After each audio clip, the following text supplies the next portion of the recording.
What's up, Flick Connection?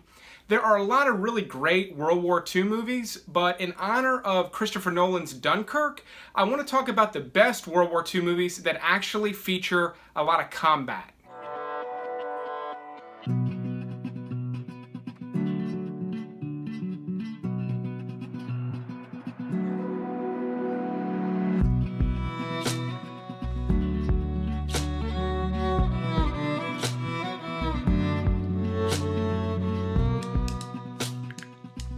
A lot of World War II movies tend to feature a variety of things like the atrocities of the Holocaust, the multiple attempts at the assassination of Hitler, and even very personal stories that took place during that time period in Europe, usually.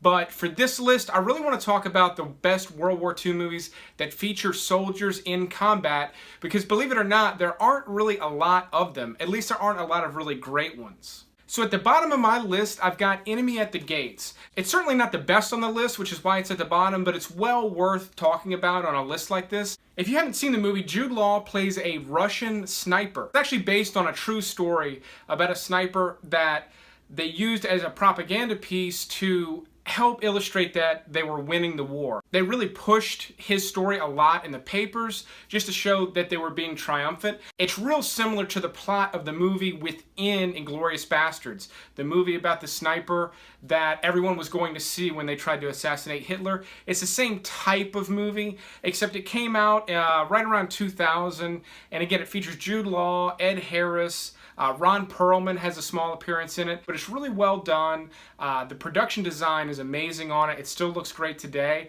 so I really recommend watching it. It's got some flaws that really, I think, hold it back from being higher up on this list, but it is a good World War II flick, and if you haven't seen it, I highly recommend checking out Enemy at the Gates. Now, the next one on my list, I almost didn't make it, even though it's one of my favorites, and that's The Great Escape.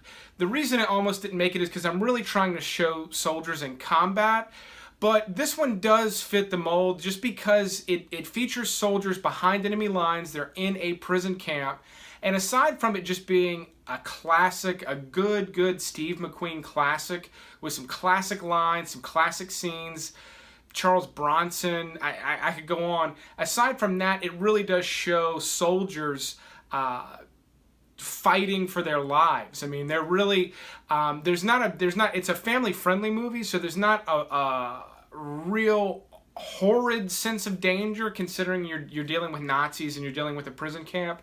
But these guys are fighting for their lives. They may never make it out of this camp. If the war were to end, they may not be released. So, they really are fighting. And then the last act of the film features the actual escape that you've been building up to.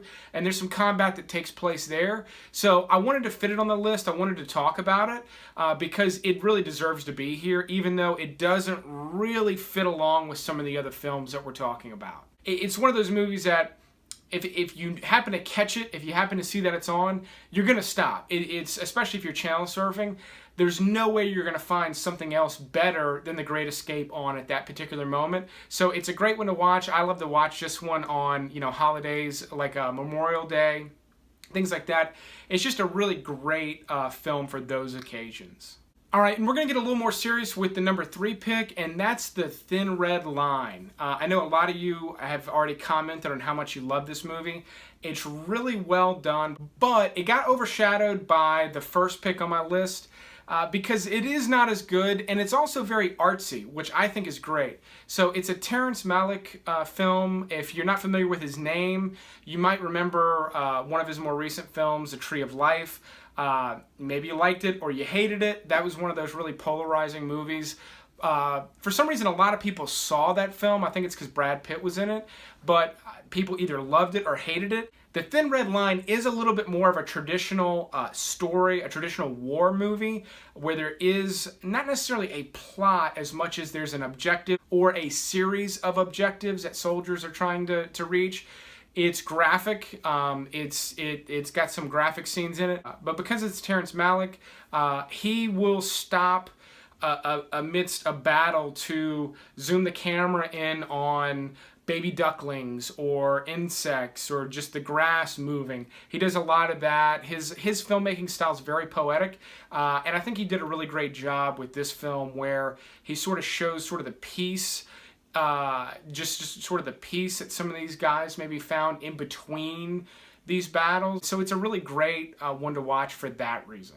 All right, my number 2 pick is Das Boot, or Das Boot, some people call it.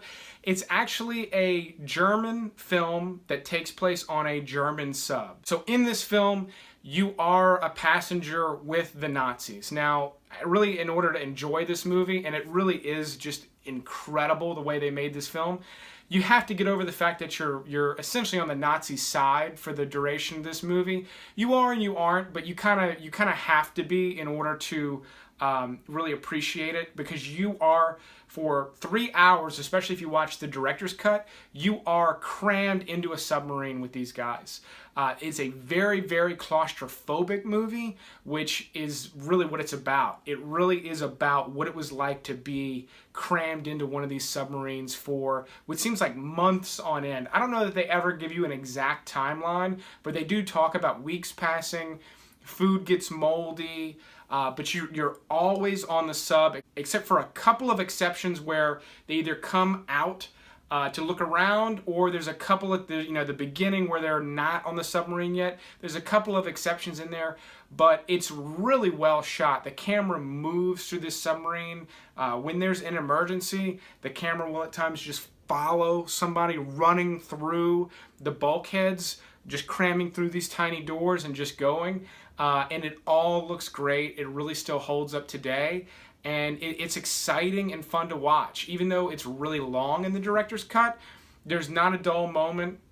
For some reason, people I feel like don't talk about this movie enough, but I think that probably has to do with the fact that it does feature the Germans. So it just doesn't really get the viewership that I think it deserves. But if you've never seen it, you need to put it on your list, high up on your watch list, something to watch soon.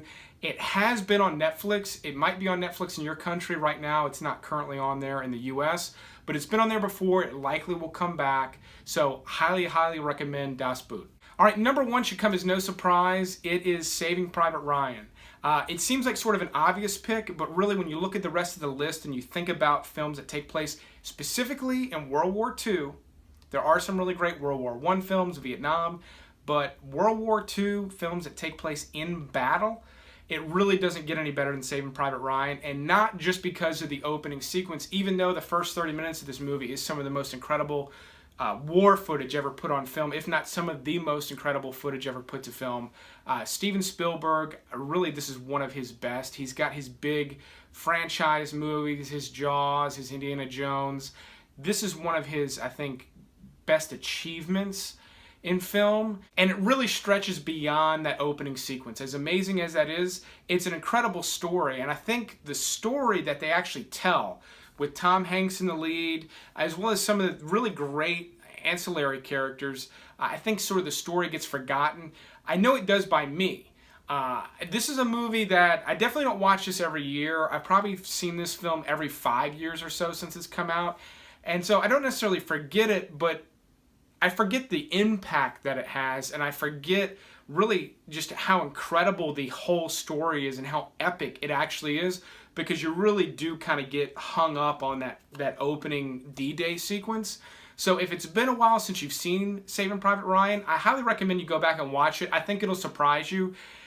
Just every sequence in it. There's the great sniper sequence that takes place in the middle, the epic sequence at the end after they catch Private Ryan, played by Matt Damon, where they're trying to hold this bridge. That whole sequence is incredible, and it's just really, really fantastic storytelling. I can't say enough about it.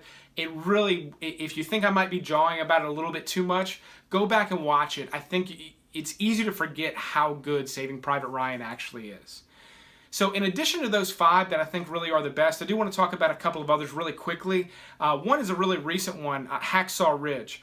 Hacksaw Ridge is really incredible. I think it got overlooked by a lot of people because of its highly Christian overtones. Not just that, but also I think a lot of people maybe weren't ready to give Mel Gibson another chance. It's his first time in the director's chair in a long time. We all know some of the problems that he had in the past. And I think audiences in general maybe weren't ready for that. Don't get me wrong, the movie did well, but it didn't do as well as Gibson's other movies, and it certainly didn't do as well as like an epic World War II movie probably should have done in 2016. It did get some nominations, not a lot of wins, but it's really well done. It's really gripping. I don't know that it belongs anywhere on the list of 5 that I put together, but it maybe would have been position 6. And then another, really not a film, but another thing that I just have to mention is Band of Brothers and The Pacific, which often gets forgotten about.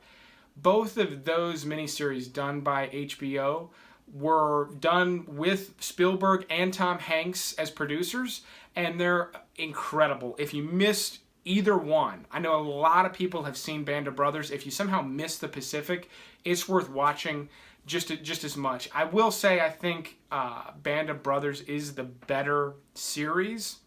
It's got a lot more sort of key points in the war crammed into it, whereas The Pacific takes a couple of breaks to show like personal stories, which just, to me, as interesting as it is, it's not as interesting as these really grand moments in history that are captured in movies like this.